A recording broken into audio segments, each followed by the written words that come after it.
You're listening to the Talking Headways Podcast Network. Talking Mondays. Keep moving on. Keep moving on. Talking Mondays. Keep moving on. Keep moving on.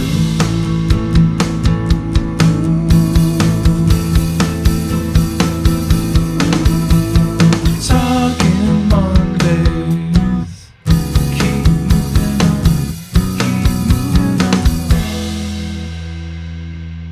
Happy Monday. This is Mondays at the Overhead Wire, sponsored by our generous Patreon supporters. I'm Jeff Wood, your host, and joined by... Chrissy Mancini Nichols. Hey, Chrissy. How are you doing? Doing pretty good. How are you, Jeff? I'm doing well. Anything interesting happening in the last couple weeks or so since I last saw you? Well, just slowly getting back out into the universe. That's been fun. And yeah, how is that universe out there?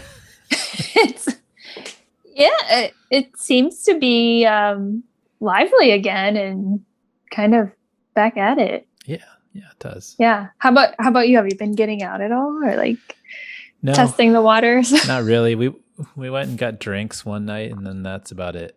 We've been on BART a couple times. I go to see my grandmother on the East Bay.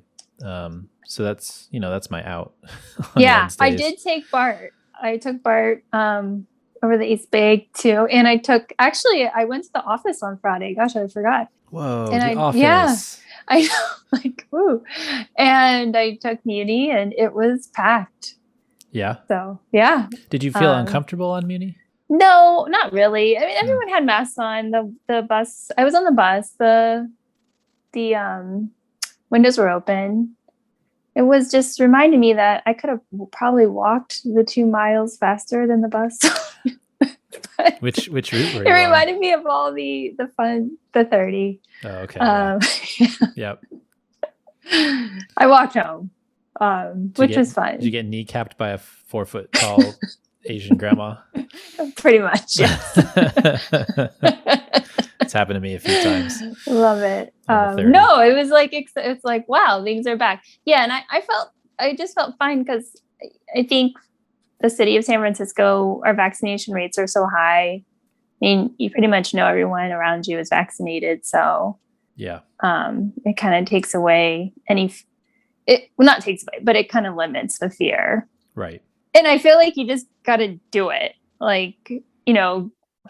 Get on transit, then in a couple of days you're fine, and it's just you got to jump back in. Is it like jumping? Yeah, I guess it's jumping. Like I hated that when I was on swim team, but jumping in the water in the morning was my least favorite thing. But then after that, yeah. it was fine. Yeah. So I would agree with that. Yeah. Awesome. Well, this is episode 92. And before we get to the show, I want to let folks know that they can get this podcast wherever you find your podcasts, including iHeartRadio, Spotify, Overcast, Stitcher, and of course, Apple Podcasts. Make sure you subscribe so you don't miss an episode. And subscribing means you get both Mondays at the Overhead Wire and Talking Headways on the same feed. 2 fun podcasts, 1 great channel. Thanks to folks who are subscribing again through podcatchers. We really appreciate you coming back. All right. Well, Chrissy, we have a kind of a big slate of things to talk about today. We'll start off like we did last time. We'll start off with kind of general news, and then we'll get into the big kind of discussion point of the last, I guess, week or so, which is that American Jobs Plan, the infrastructure bill, or whatever you want to call it. But first off, let's talk about Charlotte and their 2040 long-range plan. So in the 6-5 vote, Charlotte City Council passed its 2040 comprehensive plan after a long 4-month deliberation. The most discussed part of the plan was a change to single-family zoning that would allow more housing units on a single parcel. While contentious during the process, the plan ultimately passed and is headed towards implementation. Did you kind of get to look at this and see what was going on over in Charlotte? Well, I thought there were a few, of course, interesting things that came out of this plan, but I was more over the weekend thinking about ADUs, and like I said, I went over to the East Bay to meet a friend for lunch, and she lives in Oakland. She just built an ADU, and she was saying, "Did you get to see it?" Yeah, and they were originally thinking of building one to have renters, but now they said, well, with COVID, we're going to keep it as an office, and they get a lot of out of town guests. So they're deciding on, what they want to do with it. And I was thinking about, well, I get totally get the politics around ADUs. Not say, but isn't it also about just the freedom to do what you want with your property? And I was thinking in terms of, well, what if at some point my parents, they want to age in place and maybe they can't age in place at their house? Why can't I build an ADU for them? I just wish we could have a better discussion without like race and, income and everything getting in the way, which is obviously, we're not naive. We know that's what happens. But yeah, I mean, I just want to have property rights to do what I want with my property.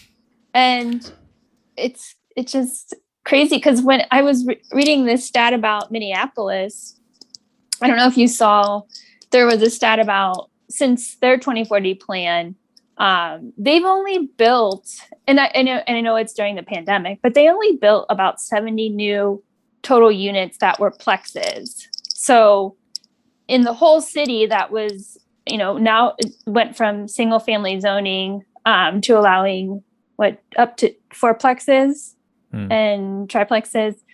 They only built like 16 duplexes, 4 triplexes on 22 existing properties in a whole year. Putting in ADUs or moving to plexes, it's just going to be so incremental. I guess there's a good and bad to that, right? Like the incrementalism means that people's neighborhoods won't change overnight and they're freaking out over that, right? They're like, oh my gosh, it's going to ruin the character and all this other crappy buzzwords that people say. Maybe it just isn't going to change that fast like people are worried about. And I mean, people have control over what they do with their property. They just want more control over what other people do with their property, which is, I guess, the problem. And it's interesting to see this from the kind of the culture war perspective. And I know that there was a tweet maybe on Friday or Thursday after this thing passed from Pat McCrory, who was I was going to say, really irritated me to no end. He was the mayor of Charlotte back in like 2007 or so, in that kind of time frame, and actually helped get light rail in the city. And now after he was the governor for a little while, he's like just full on like rage warrior. And he's like, how dare they take away, single family zoning? And it's like, shouldn't you be on the side of property rights and the ability? And he got quote tweeted like I've never seen anybody get quote tweeted. It was bonkers. So he actually went to Congress in, I think 2001 or 2007 to testify about infill development along transit in favor of it. And 15 years, he's always on Meet the Press. He's like has become such a culture warrior. That was beyond irritating because, he doesn't believe it. No, it's frustrating. He's just pandering to, a certain set of voters. But yeah, I mean, that's really frustrating, but it's also funny to see that discussion kind of flip on its head, in terms of property rights. And I've said this all along. I think people should be allowed to do what they want with their properties. And, there's a within reason to that. I mean, you don't want a 50-story building next to a duplex, sure. But incremental urbanism is how cities were built back in, when people started before the automobile. I should just say before the automobile, because people needed to walk to get places. And so if there was more need for space for people, then they just built on top of what they had on their existing property. And that's how we get the really great neighborhoods of San Francisco and New York City and some of the other core neighborhoods, Boston. Was these walkable cities who grew up because there was no car and they had to fit more people in. Yeah, and those same stats I was looking at from Minneapolis. Like I was saying, the number of the plexes didn't increase that much, but during that same time, there were actually 3,300 new units built that were part of either 5 or 6 story buildings.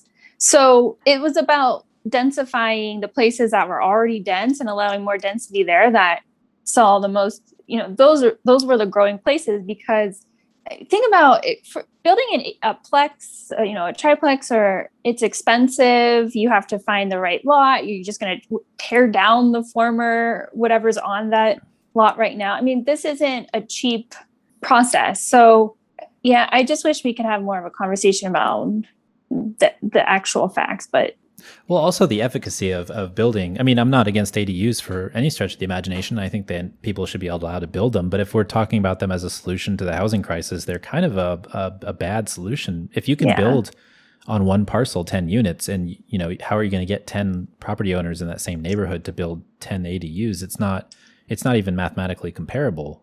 So that's like kind of another frustrating thing, is that we have this argument about smaller duplexes, triplexes, quadplexes, and then 5-story podium tower buildings that are like 100 housing units. That 100 housing units is just going to make way more of a difference than, say, those small ADUs. But we should have all of them, right? But we're having these discussions in these sectors, which is really frustrating too. Like you were talking about, we all want walkable neighborhoods. We have walkable neighborhoods in San Francisco just because we have housing density. And one thing in the Charlotte 2040 plan is this idea that you should be able to reach a whole bunch of amenities within 10 minutes, which we talked about in our last show, around how people mostly are traveling within 15 minutes to get to the places they need to go, like grocery stores or doctors, whatever it is. And when you have, so Charlotte is right now, before this plan was zoned, 83% of all housing was zoned within single family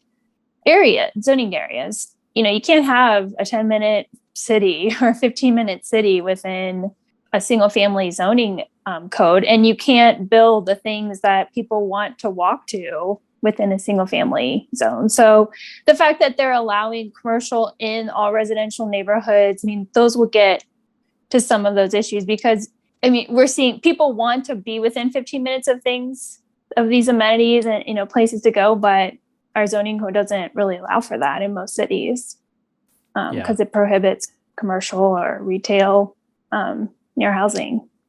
And there's been some attempts to try to I think Peter Calthorpe is one of them. That's and I think he talked about it in an episode that we recorded for Revolution podcast. But he basically talks about El Camino Real in the peninsula, and how you can actually get all the housing units you need by building on that corridor and then making really good transit. And that's a good compromise, but I think that kind of belays the problem of trying to fit the square peg into the round hole, right? And I think you should do that, but at the same time, there's all these areas, like you said, where people are living in these single family areas. They're not going to have any access to neighborhood commercial or the ability to go to the corner store or anything like that. So it's good to have these plans and these ideas to build along corridors for transit-oriented development, for high-frequency corridors. And I know that Scott Wiener was doing that with SB 50 and all that. But I think that the better plan is probably just to try to allow more incremental density in all neighborhoods and allow people to kind of make their decisions on what they want to do. Yeah, and I think for the first time, too, in our general plans and in our planning, we're really talking about, we're not just saying equity for the sake of we want an equitable whole city. We're actually talking about equality and race and these topics as part of our planning processes that we've been either afraid to talk about or we couldn't talk about for fear of upsetting people. And, and that's where I think you see the contention and you see the politics really playing out, because this is the first time in recent years that we're actually talking about these really difficult issues in conversation. We're having conversations that are charged and are difficult to have. It's making obviously planning's always been a politically charged process, but it's even heightening it even more now. Well, it's interesting. We were talking about it more now, but it was still kind of one of those things that is kind of sat under the surface for a really long time. Like you were saying, it's always been political. Like if you think about the Roslyn-Ballston corridor in DC and the bullseye plan that they, created for that, so that you save the single family neighborhoods around the Roslyn-Ballston corridor, which is a really dense corridor, which is traversed underneath by Metro. It's interesting to see the language there and how that, discussion happened. And it's interesting to think about how that discussion might be different today if we had the discussions around race and equity and what that would mean to quote unquote preserve single family neighborhoods and build along that corridor. So it's also held up as one of our sterling examples of transit-oriented development in the country. So it's interesting to think about that from a historical perspective, something that was happening in the 60s and 70s. Yeah, I was, even when we did the something like transit-oriented development in Chicago in 2010 2013, we just talked about it as TOD. We didn't talk about necessarily equity. And then we didn't really start talking about equity for a few years later. And now TOD in Chicago, it's, there's a whole thing around equity and equitable TOD. It's not just TOD. So yeah, I mean, and those were, I was working at an organization where we did think about equity, but yeah, I think the conversations we can have now, we can actually bring them to light and not, just have them kind of hidden in our planning. Yeah. And we can have deeper discussions on equity than maybe we were having at the time too. I mean, that's something that we think we were having, I think, but, we might not have been going as deep as we should have been at the time, but it's interesting to look back at. All right. You ready for the next one? Yeah. All right. Pandemic streets and ADA. So as streets have opened up to restaurants during the pandemic, accessibility for many has been thrown out the window. Now, many advocates are saying if restaurants can throw up parklets quickly, they can also follow ADA regulations, the Americans with Disabilities Act, for those who aren't familiar with the acronym. What do you think of, there's two stories on this. There was a Bloomberg story and then there was an Eater story, which I thought was really interesting. Eater is actually, it's actually a good source of urbanism articles lately for me. I don't know why, but it's. Eater is one of my go-to publications. I know the Eater Chicago editor pretty well. And he's not just a foodie. He's like a person that thinks about urban city planning and things. So I love to see that they're getting it more into. Yeah. And food in cities is so important, right? Yeah. They're connected. I mean, this obviously, I work a lot in curb management and the right of way and the streetscape. And this is part of what I'm working towards, is how to make this tiny space accessible for everyone. Because the ADA Act, it passed in 1990. I mean, so much has changed since then. And not to mention, it's not just accessibility for people with disabilities, it's aging population. But I think one of the things is you can have these standards. So for example, I just worked on a parklet program, and we have regulations and design standards in place so that the sidewalks remain accessible and the parklets are accessible, but it really goes to the implementation. And is the city going to be out there monitoring every day all these parklets, and are they going to fine restaurants? What happens when the person sitting in the chair, moves their chair into the sidewalk? I mean, I think it just needs to become part of our culture more than it is today. I mean, we can have all the regulations and standards in place, but until it's actually implemented in the way it needs to be, it's really hard in practice. Yeah. And I think one of the big things about the Eater article was the discussion about education, especially for not just transportation planners or urban planners generally, but for like waiters and for staff and for folks that are going to be working in these restaurants and establishments, because there's so many things that you need to think about when you're thinking about accessibility. It's not just clearing the sidewalk for wheelchairs and people with, visual disabilities. It's actually, thinking about the bathrooms and whether they have, poles you can hang on to it, and thinking about access through the restaurant to get into a place where there might be some back steps that you need to go up, but that's not something that a person in a wheelchair could do. They were saying something about poor waiters having to carry their hundreds of pounds wheelchair upstairs so they could meet with friends. So there's a lot of different things, and the educational, part of it, and not just, physical stuff, it's menus, it's things like that as well.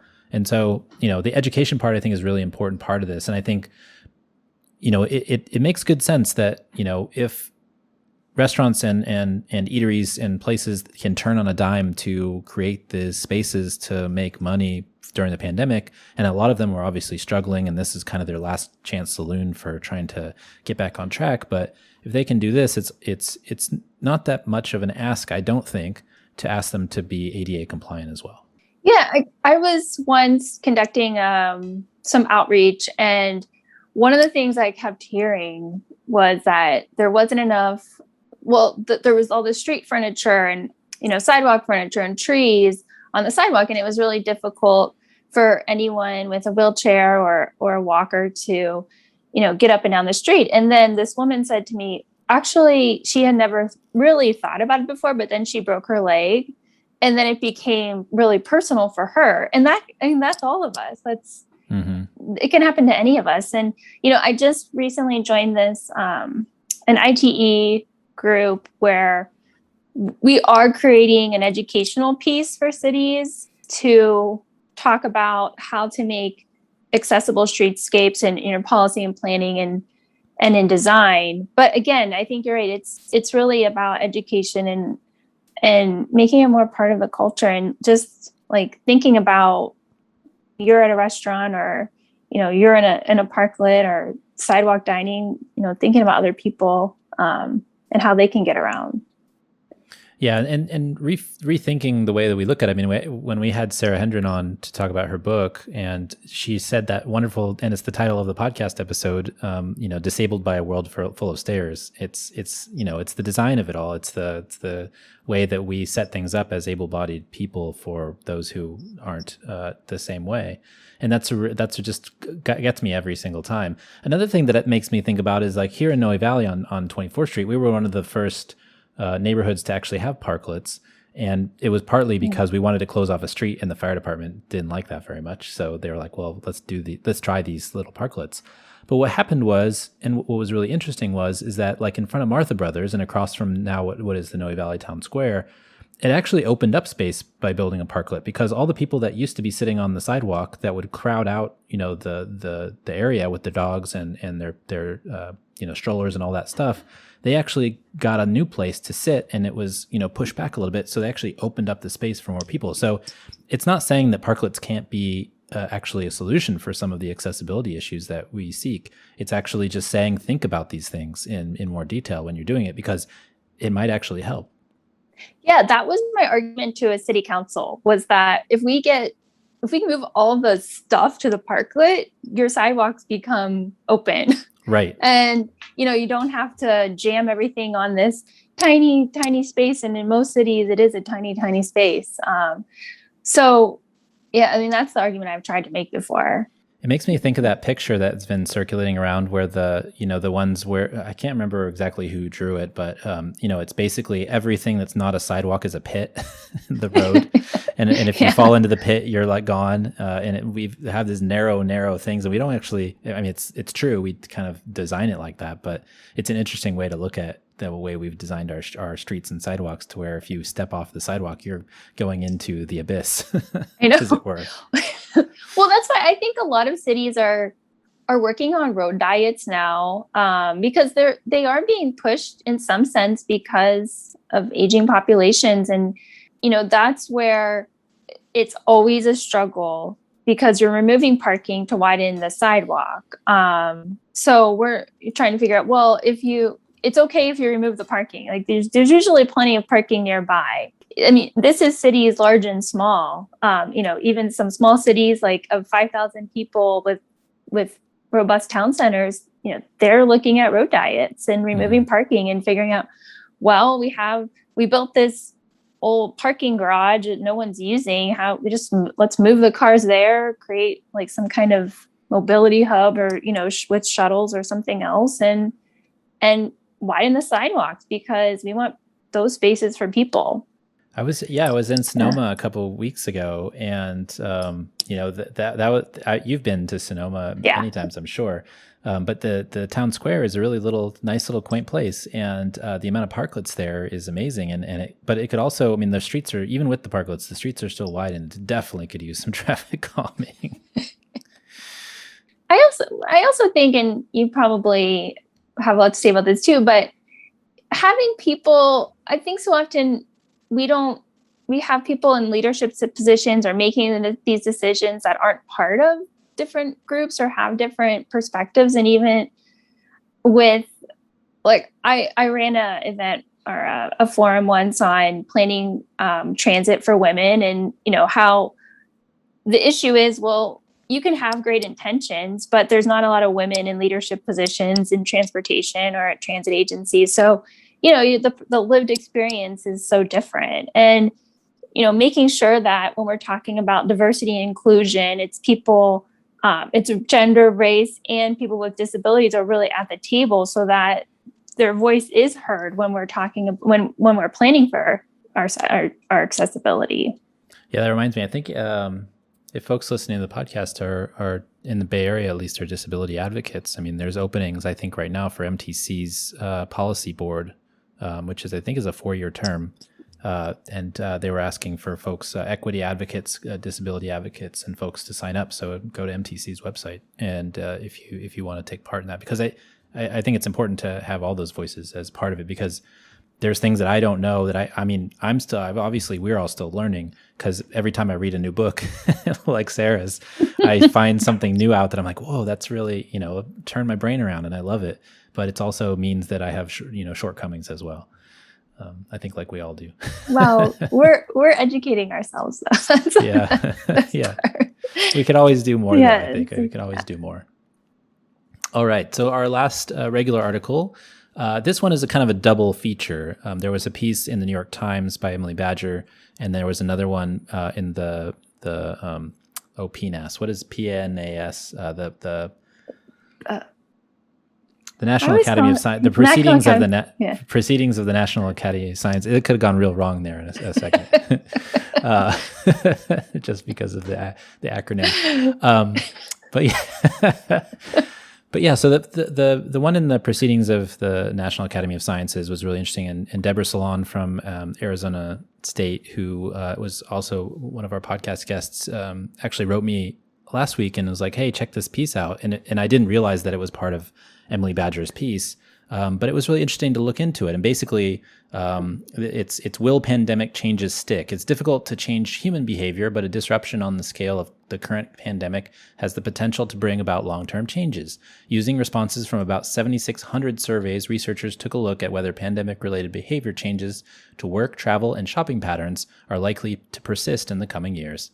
They also found people expect more telecommuting, less business travel, accelerated growth of online purchasing, and increases in walking and biking, which is really interesting. And this was this was also kind of a subgenre of the article that Emily wrote, which was basically rush hour, and talking about how rush hour is flattening out to a certain extent. And I think we've chatted about this a little bit, but this piece was a really good kind of cover for all of the discussions about rush hour and how the pandemic's changes might change that, and all these behavioral changes that might be a part of it. So you obviously work from home and remotely wherever you want.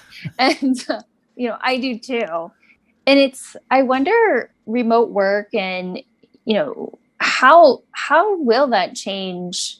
Well, first of all the discussion around remote work and who will eventually permit remote work. I was on a call with some of my colleagues, and we were talking about what's the one thing you want to keep out of the pandemic. And every person, their first answer was, we want to work remotely. But I think a lot of companies, though, they have all this office space.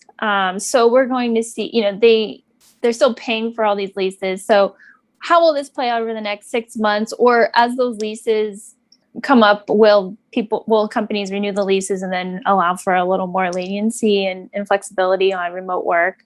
But yeah, I was wondering how you thought about if we're not commuting, if we see this like 5 to 10% shift in commutes, what does that do to neighborhood traffic? Or like we see all this discussion now with the Great Highway closing, and people in the outer Sunset and outer are complaining that there's all this increase in traffic on the neighborhood streets because the Great Highway is closed. What does that do for local traffic? Does it make you say, well, now we definitely need more walkable neighborhoods because our streets are full of cars of people like going to lunch or going to the drugstore, or just making these short trips? Yeah. Well, it's funny. Laura Schul from Streetlight Data was on the podcast with Carlo Ratti. Actually, Laura came on a bonus episode that's actually on our Patreon feed, and she talked about the trends that she's been seeing through the data that show kind of what's happening with the remote work. And she said it blew her mind. I mean, it said basically there's a lot more traffic now because of all the people that are staying home, and they do a lot more errands and do other things closer to home. So rather than making that commute trip, which is a one and back, and maybe they trip chain a bit with some errands and things like that, it's actually multiple trips throughout the day that they might take, whether they're taking their kids to school or whether they're walking to, a local grocery store or getting lunch or whatever that might be. So the trips that were created as work trips and maybe lunch trips and those types of things are getting recreated in the neighborhoods where people are working from home. And if they live in an area that's not urbanist and walkable, then they're making those into car trips. Then when maybe they were downtown San Francisco or a downtown of some sort, they might have walked to a restaurant or whatever for lunch or walked to see their friends. But at home, they have to drive because they're living in an area that's not close to places. So it's actually upending the thinking on travel patterns generally. And I'm interested in, and I've said this a couple of times on the show, but I'm interested in, and I'm interested in not making predictions about what's actually going to happen, because I think that nobody knows what's going to happen. But one of my kind of theories or ideas that I've been throwing out there is that, if everybody can work 3 days a week at the office and 2 days a week from home, then do they all think that they can drive to work that one or couple of days when they are going into work? And does that mean that we're going to have more traffic and then we're going to have this re-equilibrium creation of people getting back on a transit because everybody's thinking that they can drive to work in, say, a downtown San Francisco, which is just not possible. So, what does that mean? And what does that mean to make all your trips locally? Like you said, do we need to rethink the places where we live because they are now the places where we work? And I will make a caveat that there are a lot of jobs where you can't work from home. And I think this is a certain, sector of society that I can actually work from home that is having these discussions. But at the same time, because of the article that Emily wrote and some of the pieces that came out of the New York Times in the following days about how little tiny changes can make big impacts, and how, a 10% change can make such a big impact for rush hour. Those types of small changes cumulatively are going to actually, I think, add up. Yeah, I worked on congestion pricing for the Illinois Tollway on I-90, and we just needed less than a 10%. It was in the single digit change in who traveled at the peak times, and that was opening up a whole travel lane and eliminating most of the congestion. So really, and that's where with transportation demand management, you're only looking for a few percentage changes, and that can make such a big impact. So what you're saying around, well, if we could just move people to 3 days a week, what does that mean? Some of the developers I'm working with that are still building office space, we are looking at what was pre-programmed for parking and moving the parking around. So we're creating more real bike amenities, not just some bike racks, but actually building decent bike infrastructure, because they do anticipate there will be more people biking to work. So building showers and bike locker, secure bike lockers.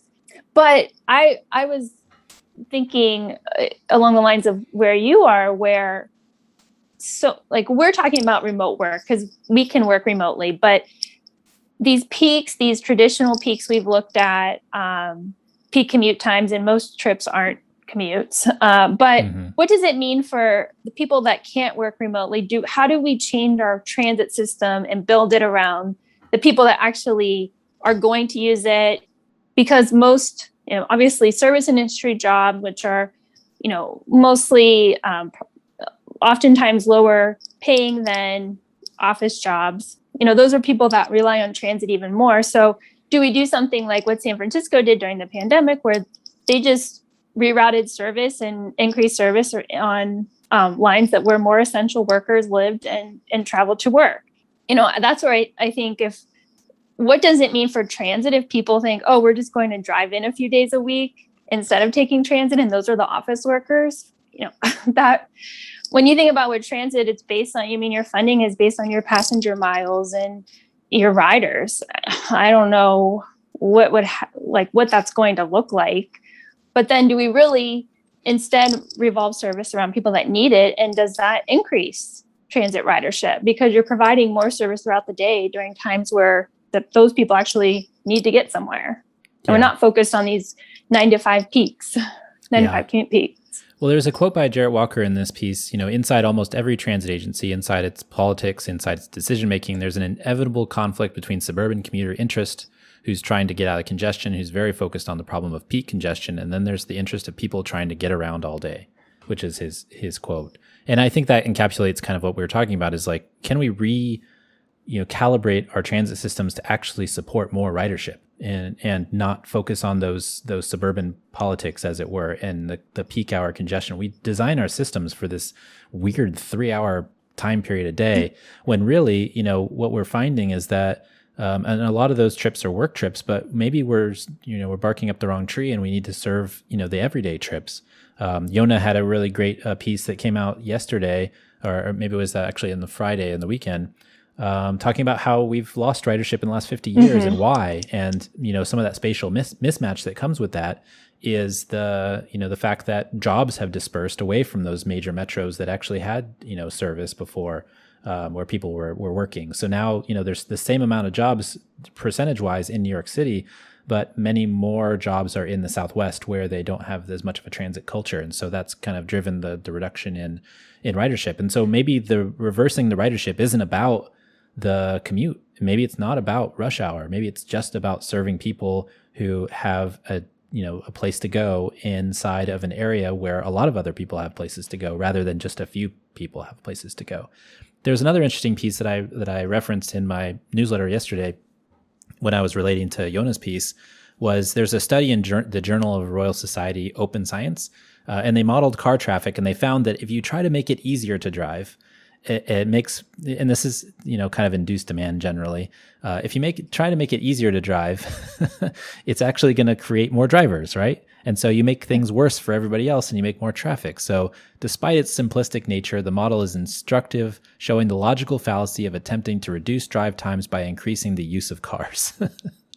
And we've done this for 50, 60 years. And so, science is telling us to reduce auto usage and increase transit usage in city cores. And I think that will lead to a renaissance in transit ridership. We don't need to focus on that commute trip maybe anymore as much as we used to, because that's just like this acute pain point. But maybe it's actually, the best thing for us all is actually to focus on getting people to where they want to go in these urban core areas. Yeah, it's kind of sad to think about. We've planned all these investments and spent billions and trillions of dollars on this 9 to 5 commute time for getting people from the trillions suburbs of dollars in and out. It's just kind of sad. And, even or just planning around the peaks. One challenge that I'm faced with in planning for curbs is when you're looking at, you have this finite space, and you need to plan for deliveries and TNCs and transit and everything. And we're looking at, what is the peak of peak? Even the peak within the peak. And I'm trying to kind of turn it around and say, well, why aren't we thinking about how we want, what are the goals for our mobility and equity and all these things first, and then plan around that. But then how can we sort of soften the peak of the peak by incentives and pricing, or making it very difficult to, do something at those peak times, or moving cars to these off-street facilities so that you can keep the streetscape open for transit and make transit and biking and walking, what's easy to do, and move everything else to either alleys or, to 5 a.m. or 5 a.m. deliveries, whatever it is, so that you're not planning the peak of the peak around things that aren't centered around people, and things making it easier for people to walk and bike and take transit. Do you think that, and that's an interesting point. I mean, do you think that we'll see like a weekday peak in terms of like a 9 to 5 peak because of all the deliveries and the people that are working in the Amazon and same day service type of stuff? Because it seems like you might actually turn 2 peaks into one giant peak in that situation. Yeah, so that's some of the research that I'll be presenting at a couple of conferences coming up in that APA article series, and we can talk about it on the show too. What we're seeing is, especially in dense, driving cores, the peak is really all day because of commercial deliveries.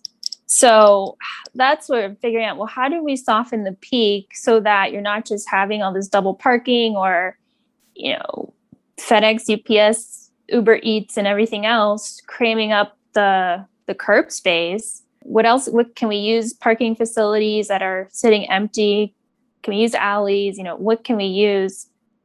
Because really the peaks are all day in some places. So how can we flex the space so that and work with the delivery companies to incentivize who you can to deliver it during certain hours? I mean, it's like a whole strategy around working with merchants, and there's a whole educational component because everyone wants their delivery when they want it delivered. Mm-hmm. So it's really changing all this policy and outreach and education with merchants and creating agreements with all the delivery companies. So it's actually like a pretty long process to get this in place. But that's what we need to work towards, or else our curbs are just going to be full of Amazon vans and UPS trucks. And we don't. None of us want that. No, and they're the ones, I guess, that can pay for it too, because they're generating revenue because of this. So this is part of their business model. I mean, they already pay tons of parking tickets in mass. Maybe one shuffled at a time. It's not even individual tickets anymore for them. Yeah, well, that's where New York and some other cities are working to create some deals where they're not going to get as many parking tickets, but they'll have to pay fees for curb access at certain times. Yeah, which is kind of weird. It's kind of weird because that you're trying to traffic enforcement for all intents and purposes is to create more kind of equitable space, in my opinion, anyways, for everybody to move around. And so if you're giving these companies deals, can I get a deal? Like, can I get a bike deal, or can I get a deal for like a transit deal, or, what's, are we giving them, preferential treatment when maybe they shouldn't be getting it? Well, so that is my really, one of my main interests, is because are we going to privatize our curbs? And that's what I'm trying to advise cities on. What are the contracts you're agreeing to? What are the partnerships, so that we don't privatize our curbs? Having worked on the Chicago parking meter renegotiation, that is a lesson for everyone, how not to do private partnership. And there's the agreements with the private companies that need the delivery companies that need access, but there's also agreements with all the companies that have the software to enforce all of these agreements. So the technology companies and the companies that have cameras that are monitoring spaces, and the parking companies that take mobile pay. I mean, many of these companies are looking at the long term, some kind of revenue share agreements with cities. And that's where you really have to look to things like the Chicago parking meters deal, or what we did secondly with the Midway privatization, where you focus on, well, what is the long-term strategy? How do you ensure that you're not giving away the space? What does the revenue structure and agreement look like? Because who knows what's going to happen 5 years from now? Oh, man, this is like, give it away. This feels like HQ2 for transportation. Like you're incentivizing stuff a certain way that everybody knows is not the right way to incentivize it. Well, look at all the money that's going into curb management from all of these investors. It's part of the reason that I'm vetting a lot of these companies, because, I just need to know what products they have, who's investing in them, what are their long-term strategies, because, cities don't have the capacity to do that. Right. Many don't. Yeah. I guess the good thing is that the curb doesn't move, and they can't pit you one curb against another curb, because cities would own all the curbs, so they can't. It's not like HQ2 where they can be like, "Hey, New York, I heard that Boston has a deal for us." You don't want to park in Boston if you're trying to get to New York, so maybe that's a good thing. But it does ring that way for me in my head when I'm starting to think about it. Bonkers. Okay, shall we talk about let's get to the American Jobs Plan? We have a couple more minutes here and we're not going to go too deep. We went deep last time, and I think that basically just kind of rehashing a little bit over the timeline and what's been going on and some politics. Obviously, there's not a lot of new things except for some interesting ways to pay for things. So I guess in the basic, how things are going discussion, I guess there's a deal.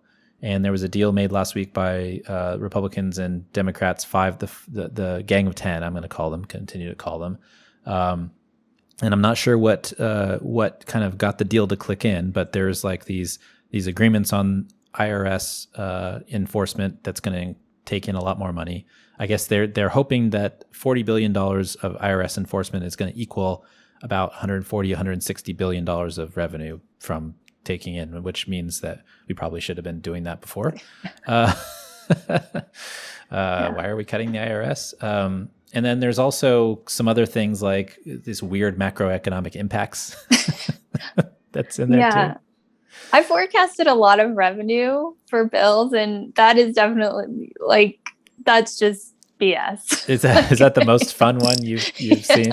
Like, give me a number. General macroeconomic impacts. I mean, yes, that's true because that's why we're investing in infrastructure, right? But $1 equals $8. I don't know. What is it? Something like what is it? So the deal, then got connected to the reconciliation bill that's going to happen at some point. And because progressives are saying, because they're like, we don't want you to just do this infrastructure bill and nothing else. And it seemed like Biden was on board with it. I know, Representative Pelosi's on board with that and saying like, we're going to wait until the Senate votes because we don't want to get screwed over by them because the Republicans only want to pass this one bill. And then Biden kind of walked that back this weekend on Sunday, and he had to call all of the Republicans, I guess, the 5 of the Republicans in this Gang of 10 to apologize for some reason, saying that they're not connected, which I still think they are connected. They're just connected on the Democratic side and not the Republican side. So there's like a whole back and forth about it. And now we're in this place where I think that we're going to get an infrastructure bill that's separate, that's still lacking in good things that I like. I still think that we're moving along towards this reconciliation bill, which is going to have all the human infrastructure stuff and maybe more of the climate change stuff that we're going to look for. And it seems like Manchin is on board with that, except for he doesn't want it to be Bernie Sanders' $6 trillion bill. He only wants it to be $2 trillion, which who the F cares if it's 2 or 6, if you're building, these $1 trillion warplanes, those types of things. The logic behind that kills me.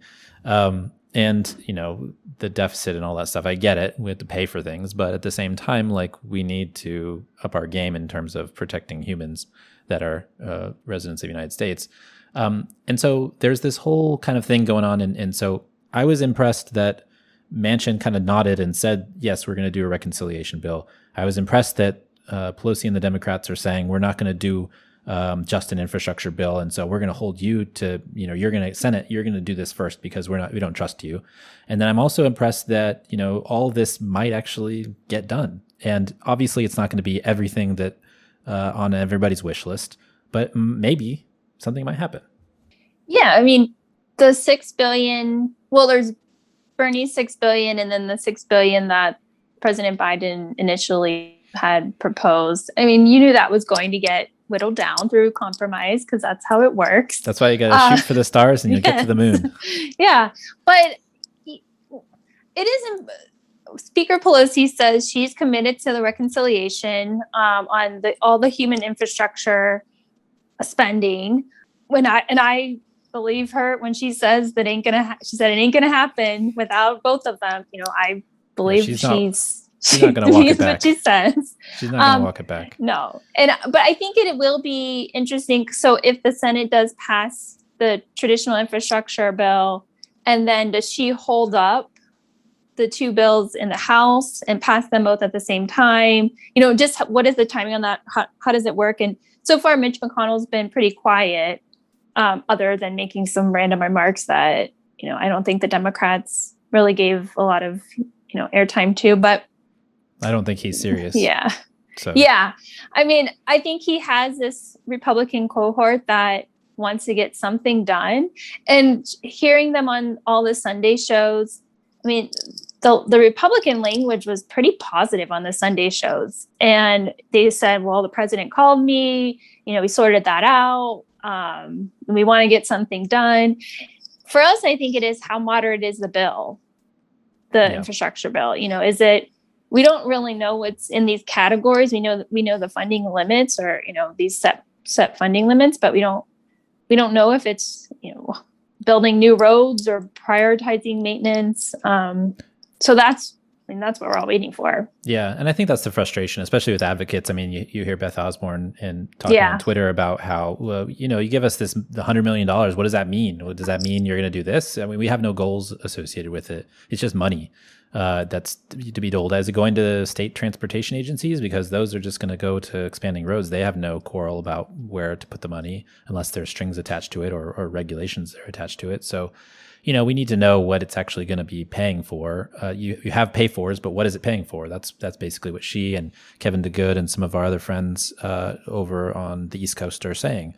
And I can appreciate that. I mean, you could also compare the infrastructure bill with the American Jobs Plan as it was initially, right? So you have, there was a piece in, I think, Vox on Friday maybe, where they were talking about the environmental differences between the two bills. And you had things like, there was a clean electricity standard where we would get to 80% clean by 2030. That's not in the bill. You have that's a big one too. investments in tax credits for clean energy that just got left by the wayside. You have fossil fuel subsidies that are $15 billion annually that are still awake and didn't get cut out. There was $20 billion for reconnecting neighborhoods cut through by freeways that is now $1 billion. So you got that cut, and then you have like research on clean energy and climate solutions that was $35 billion. And energy and tax credits went from almost $500 billion in the American Jobs Plan to just $73 billion. It was just 110 plus degrees in Portland. I don't know what we're waiting for. Yeah. The train tracks are melting. Yeah. The overhead wires. Yeah. And the everything. overhead wires. Right. And I wonder if, obviously, what you're saying, in terms of how the spending reductions have, how all of that's changed. I mean, is there an opportunity for some of those investments to go to the reconciliation bill or to the reauthorization of the surface transportation bill? That's one opportunity. And the bill, none of this is written into law right now. There's no draft legislation. So is this also an opportunity for progressives to have some say in how this is drafted?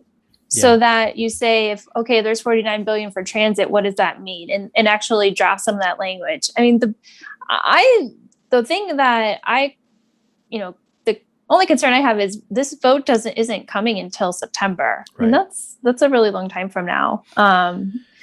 Yeah. And I think that's the worry for a lot of people is that, you never know what can happen. I mean, remember back in the Obama administration when they lost Ted Kennedy passed away and then that was gone. 60 votes is gone. So all of these senators are all old. They're all old white guys. And who knows what's going to happen between now and the next 10 years. And even, the majority in the House, it's pretty precarious to a certain extent. So there's those issues as well. So, who knows what happens? September is a long way away, as we know.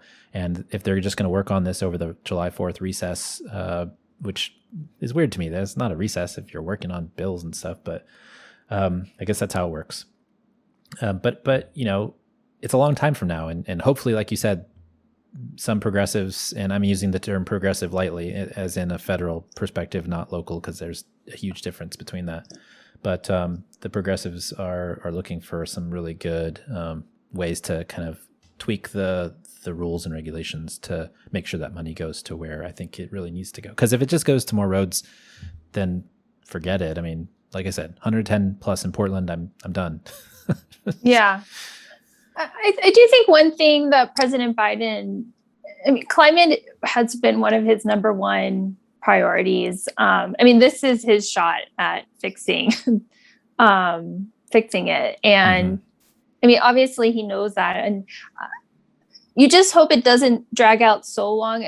This is fast for Washington, I guess, but 2022, at least one chamber of Congress will probably turn. You don't want to get sucked up you want this to pass though, because there's only so much time on the calendar. And look at the Affordable Care Act. It basically sucked up the air from everything else that they could have done during those 2 years. Right. Yeah. You got so much time, and you got to do stuff because it's not going to, unfortunately, it's not going to last long unless maybe we can pass some rules about, voting. That'd be nice. Well, there's 2 people and probably a few more that are standing in the way of that one. Get rid of those dumb gerrymanders. I told you my Austin story, right? I stood in my apartment in Austin on 38th Street. I could see at the time 3 different congressional districts, and one went to Houston, one went to San Antonio, and the other one went to the Texas and Mexico border. And obviously that's kind of crazy. So anyways, well, this week and every week, I want to thank our generous Patreon supporters. You guys are awesome and keep the show going by listening and supporting each month. This show and Talking Headways really wouldn't be here without it, so thank you very much. And you can support the show by going to patreon.com/theoverheadwire. We've got people signing up each month during the pandemic, and we're super appreciative of that. $2 a month will get you some stickers, and $10 a month will get you a bus-only scarf. So the bus-only scarves, you can also purchase them on theoverheadwire.com. And then but you're not going to need them if you're in Seattle or Portland. No, not at the moment. But in San Francisco, it's it's winter is coming, as they say in some famous shows. Okay, okay, George. And also we're going to have Chuck Wolf's bonus materials up on Patreon soon. We've got Laura Schul up there. We've got some other folks that you might want to listen to, Carol Martins, others that we have some really good conversations. So go check that out if you get a chance, if you're a member on Patreon. And we really appreciate it. We really appreciate your support because it helps us out to keep these podcasts coming out. So, puppies and butterflies. Actually, I should say, if you want to contact us and you want to have your letter read out over the air, feel free to email me at theoverheadwire@gmail.com, and we'll do so. Even responding on Twitter will get you some comments on the podcast. So, puppies and butterflies. This is the part of the show where we talk about something fun, silly. Maybe it didn't happen in other sections of the discussion. Chrissy, do you have a puppies and butterflies for this week? I have one about puppies, actually. I do like me puppies. Since I am a strong advocate for animal rescue with my little dog, Bob, I was reading from Best Friends, the animal rescue, that last year we saw the most reduction in the number of dogs and cats euthanized in shelters. So there was still a lot. There was still 347,000. Which were, organizations like Best Friends are working to reduce, and they just opened a huge new resource center in Arkansas that will really help with puppy mills and all of that. But yeah, I still the pandemic saw so many people adopting dogs and cats from shelters and bunnies and guinea pigs and everything else. So I hope that continues and people see how great rescue dogs can be, and cats and animals in general. Yeah. No, that's awesome. I just hope that, people, I heard bad stories about, people getting a pet and just not realizing how much work it is and then returning. And that's not cool either. So before you get something, make sure that you realize that there's work to it. And I think this is like the age old discussion between parents and their kids. That this is going to be, and the parent basically has to say, I'm going to take responsibility because the kids are going to be there for a couple days, and then, the dog will be their friend, but maybe they won't be taking care of it as much as we will. So, yes, I had that. I had a guinea pig, Sammy, when I was little, and my dad did the same thing. Yeah, but but that's part of what Best Friends Animal Society does is they educate people and have spaying and neutering, and it's more than just a shelter. So yeah. How about you? So for me, so I've been watching this new YouTube show, new to me YouTube show. It's been going since 2015. But my brother-in-law and my sister told me about this show that my brother-in-law and my nephew really love called Taskmaster, and it's on YouTube. It's a British show about basically comedians. There's the Taskmaster himself, his assistant, and then there's 5 comedians on every series that basically go and do the tasks that are set up for them. And they're crazy, zany, wacky tasks and it's nothing like insane or anything. It's like build a snowman and they give you water and a carrot, and you have to do something in an hour, basically build a snowman. And then at the end, they rate how well the 5 comedians built a snowman, and it's hilarious. I my sister didn't think it was too funny, but after I've seen it, we've been through about 3 seasons of it, and it's bonkers funny. Like I was laughing out loud. I was afraid that I was going to wake up our upstairs neighbor yesterday. We were laughing so hard. So, I like funny. I like stuff that's brainless, a little bit, just kind of comedy. Don't have to think too much. It's not dark. And I just like that because, there's enough dark stuff for me, and all the shows these days seem to be like dramas and serious stuff that I don't want to deal with because life has got its own drama. So, this is hilarious. Taskmaster on YouTube or on All 4 if you are in England. All right, I'll check it out. I need a new show. Oh yeah. Definitely. Season 1's funny. Season 3, episode 1 has been the funniest of all of the ones that I've seen. So if you feel like you need to start somewhere where you're just, you're going to laugh, that might be the one to go. But I think there's 11 seasons now or something of this show. So it's only like every season's like 5 episodes, I think. So it's not like it's a huge commitment, but it's pretty funny. So start from season 1 if you get a chance. You get to love all these comedians, and then they go, and then you get new comedians, and you're like, oh, I missed the old ones, but then the new ones grow on you the next time. So it's pretty funny. I enjoy it. So that's my Puppies and Butterflies. All right, Chrissy, where can folks find you online? Sure. On Twitter at Mancini Chrissy and at www.mycuriouscity.com. I love that, mycuriouscity.com. And you can find me on Twitter at The Overhead Wire or at TheOverheadWire.com. Thanks for joining us at Mondays at The Overhead Wire. Thanks to our generous Patreon supporters for sponsoring this week's podcast. Thanks to Chrissy for coming on the show as always. Thank you, we'll Jeff. See you next time. Talk